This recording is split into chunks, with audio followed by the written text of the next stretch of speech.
people who aspire to do music in Singapore, there's like a very clear route, which you go to SOTA and then you leave the country. Right? I mean, like, the other one is you go to SOTA, then you become a teacher. There's always one more trick. It's called having a really rich daddy. For the most part, if you're going professional as a musician, then the road is pretty set. You leave the country to pursue your music. It's not many times where people look at the music industry and forget that there's an industry behind the music. Yes, Singapore is smaller. Smaller because number one of size. So look at the population, you straight away you know that the demand itself is subdued, right? So there will not be domestic demand that is large enough to sustain you, given that there are so many different tastes and preferences across different genres, different artists. Do we look overseas or do we try to penetrate a very, very niche market within Singapore? What is your value proposition basically, and how do you fit within this whole puzzle of a market? So let's say today you're a pop artist, you are a singer-songwriter, you want to play just your acoustic guitar, you just want to sing, that's all. Definitely a wider market is what you're looking for, right? So you cast your net wide as a business, logically you do so.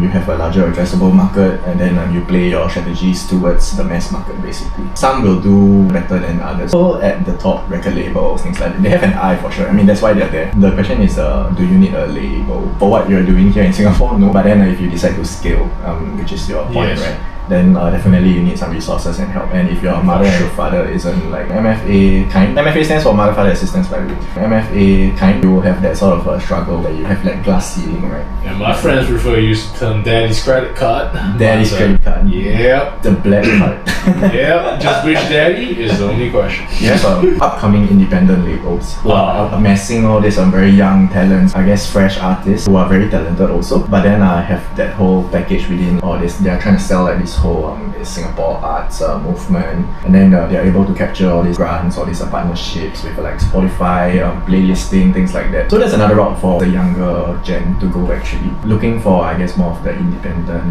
local labels.